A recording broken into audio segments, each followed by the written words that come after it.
আব্বা বাবা তুমি তো কালকে একখান বিড়ি দিয়েছিল, ও তো পায়খানা হাইটে হাইটে তো ফুরে গেছো। তোকে বলিনি 1 টাকায় বিড়ি দেবো 2 দিন খেতে? ও একটা বিড়ি দেবো 2 দিন, একটা আধ ঘন্টা খেতে। তুই আধ ঘন্টা না খেয়ে ওই একদিনে একটা শেষ করে ফেলেছিস। ও তো কালকে হাইটে হাইটেই তো ফুরে গেছো গো আব্বা। তাহলে তোকে একটার সাথে বিড়ি দিতে পারি। কিসের তুই সাথে বিড়ি? তুই তো স্কুলে পড়িস, হ্যাঁ, আব্বা। স্কুলে একটা আমার জন্য মেয়ে দেখিস। হ্যাঁ, তাহলে তোকে প্রত্যেকদিন আব্বা, 1 দাঁড়াও, ঘন্টা করে দাঁড়াও। বিড়ি দেবো। তোমার তো একটা মান সম্মানের ব্যাপার আছে গো। কেন রে?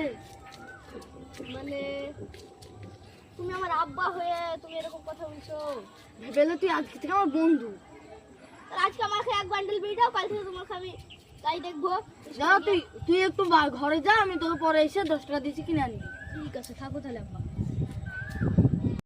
আব্বা গো আব্বা, তুমি তো এক বান্ডেল বিড়ি দেবো বলছো, ও তো আমার একদিনের তো ফুরিয়ে যাবে। তাহলে তুই কালকে আমি তোকে 2 বান্ডিলকে